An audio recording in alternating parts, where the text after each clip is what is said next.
Hello, xin chào các bạn, Miguel đã quay trở lại rồi đây. Hôm bữa làm Chicken Invader lỡ gáy hơi quá, nên là lắm anh em thách thức tôi làm rất nhiều con game củ chuối mà tôi nghĩ rằng nó sẽ chẳng bao giờ có cốt truyện đàng hoàng hay có một tí bí ẩn nào để tôi có thể làm ra thành giả thiết cả.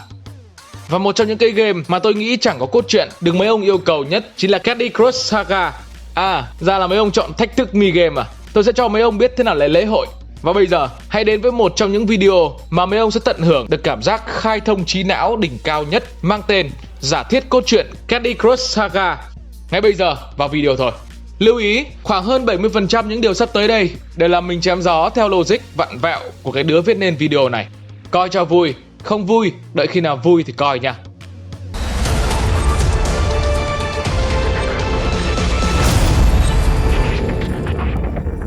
Thật ra, không chỉ mình anh em mà đến cả tôi nghĩ đến việc làm giả thiết cốt truyện của Candy Crush cũng cảm thấy chẳng thể nào mà làm được. Vì ai mà chẳng nghĩ, con game đó thì có cái gì đâu mà làm. Và sau mấy ngày mất ăn mất ngủ, ngẫm nghĩ, vò đầu bứt tai, thì cuối cùng tôi cũng đã có thể cho ra lò giả thiết Candy Crush Saga mà anh em trông ngóng lâu nay. Trước khi vào phần chính thì cũng phải giới thiệu sương chứ nhỉ. Candy Crush Saga là tựa game được phát triển bởi hãng King Mobile. Trò chơi đã thu hút được lượng người chơi khổng lồ và mang về những khoản lợi nhuận vô cùng lớn. Candy Crush Saga đã chạm mốc 1 tỷ lượt tải về trên App Store, Google Play và Facebook từ tháng 4 năm 2020. Đứng thứ 2 thế giới trong bảng xếp hạng các trò chơi có nhiều người chơi nhất. Theo AppData, Candy Crush Saga đứng đầu danh sách các ứng dụng có doanh thu cao nhất trên 3 hệ máy điều hành là Android, iOS, Windows trong khoảng thời gian mới ra mắt.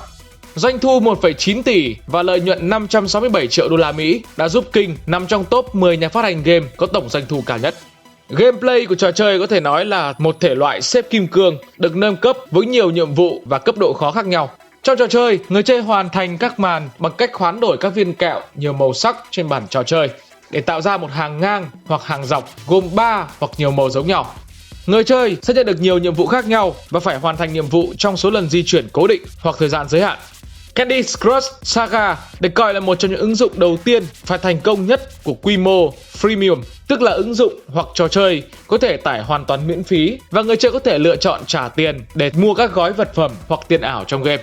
Từ đó doanh thu của King luôn nằm trong đỉnh cao. Công ty này đã thu về gần 1 triệu đô la mỗi ngày. Vào khoảng năm 2014, hơn 93 triệu người chơi Candy Crush Saga và doanh thu trong khoảng thời gian 3 tháng theo báo cáo của King là hơn 493 triệu đô la, tức gần 5,5 triệu đô la mỗi ngày. 5 năm sau khi phát hành trên di động, loạt series game Candy Crush đã nhận được hơn 2,7 tỷ lượt tải xuống và đây là một trong những ứng dụng di động có doanh thu cao nhất và được chơi nhiều nhất. King đã phát hành 3 tựa game liên quan là Candy Crush Soda Saga, Candy Crush Jelly Saga và Candy Crush Friends Saga, và hầu hết các tựa game di động khác của công ty đều có cùng định dạng Saga Freemium.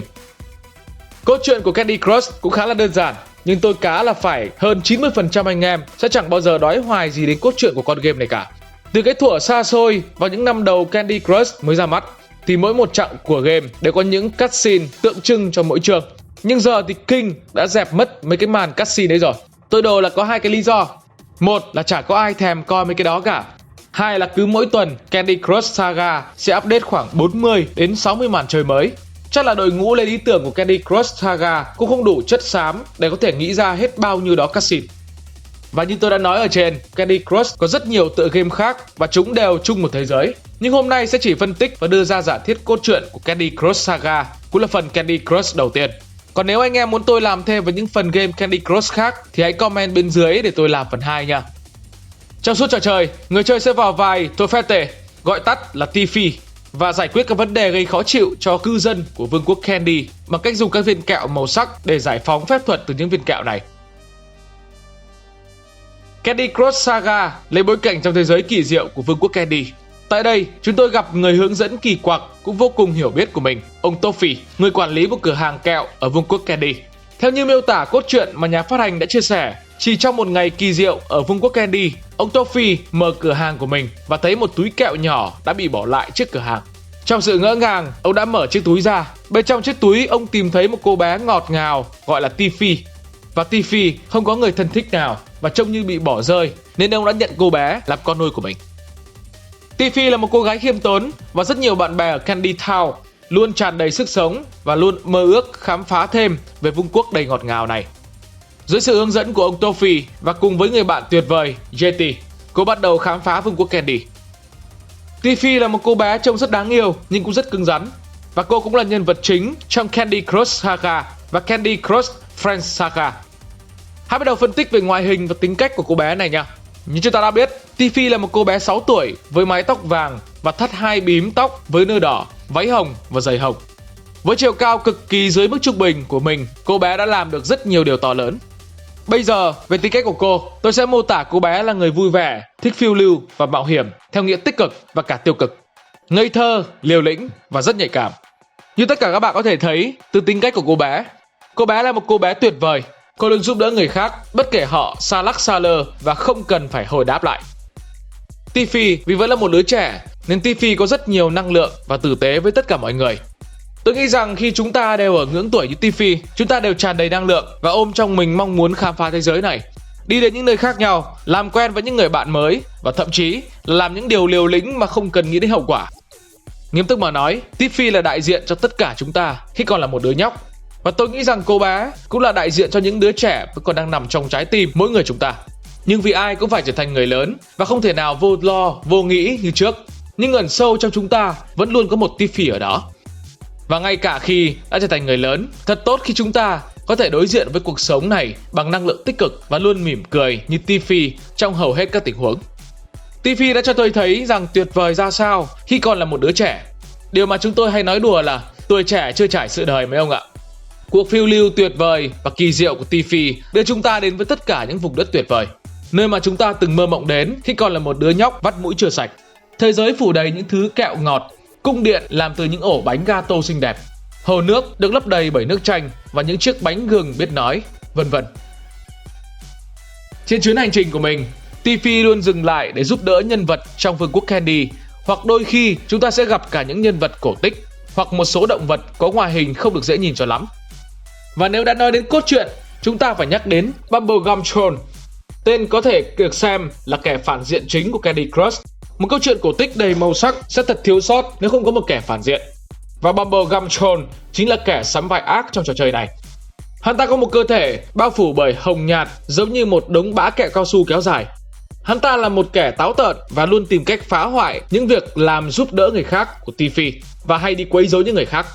Mặc dù hắn ta là một kẻ khá phiền phức nhưng lại không phải là một kẻ xấu xa mà đôi khi còn rất là tốt bụng.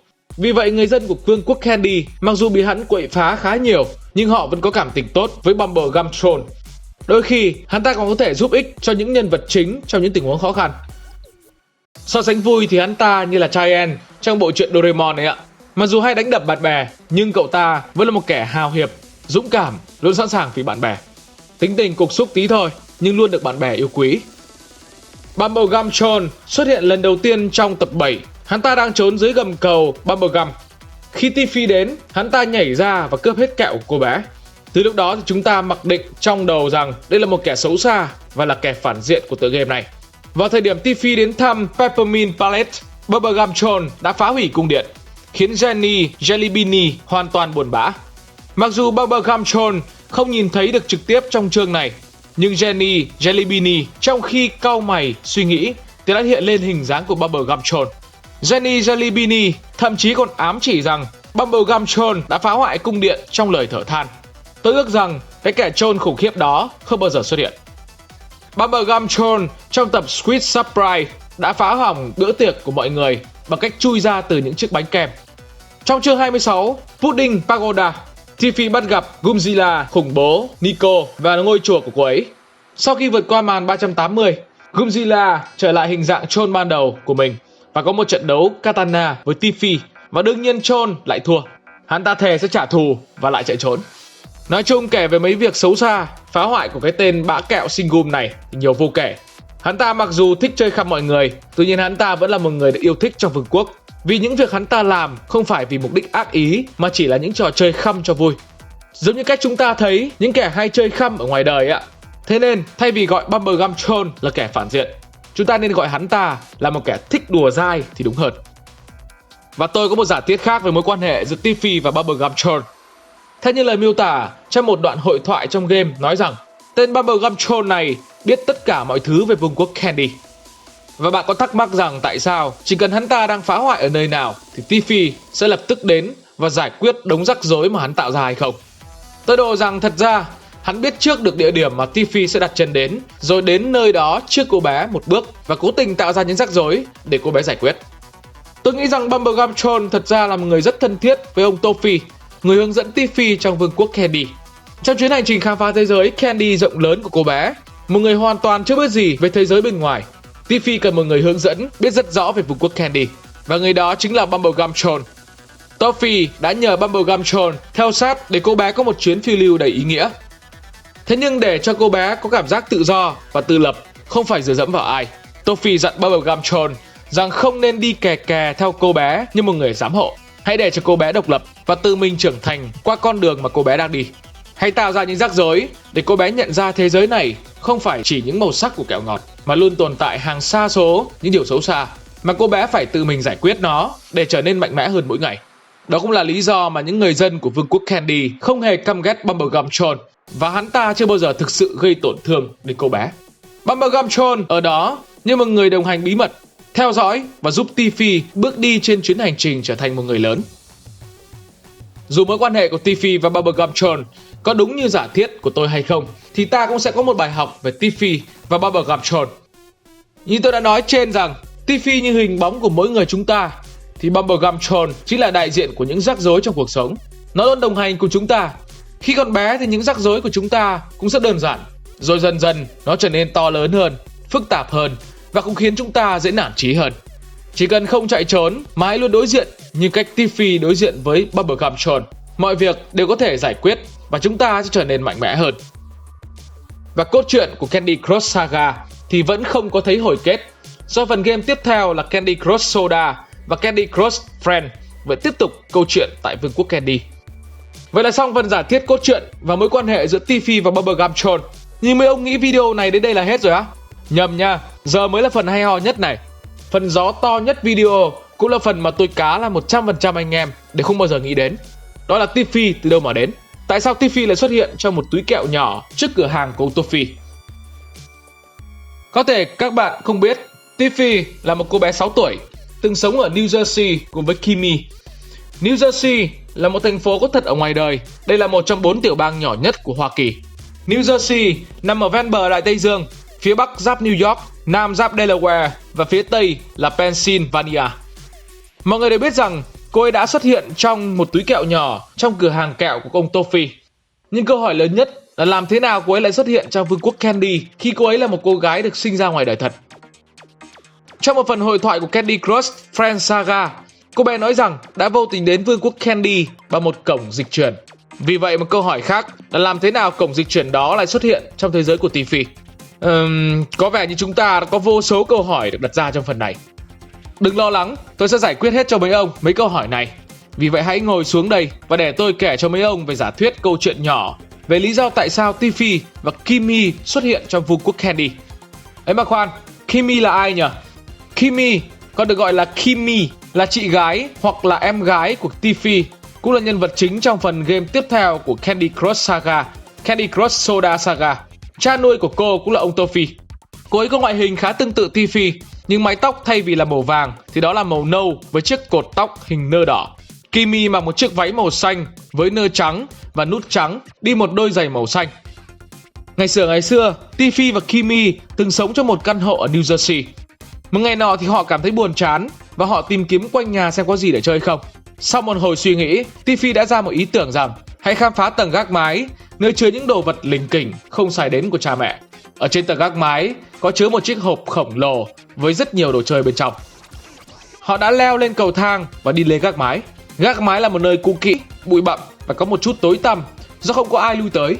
Khi các cô gái bước vào căn gác, mắt Tiffy đã bắt gặp thứ gì đó trong góc. Đó là một bảng board game cũ, một trò chơi về vương quốc Candy. Khi họ chạm tay vào bảng trò chơi, một ánh sáng kỳ lạ xuất hiện từ tấm bảng, và từ trong không gian, một cổng dịch chuyển xuất hiện và kéo họ vào vương quốc Candy.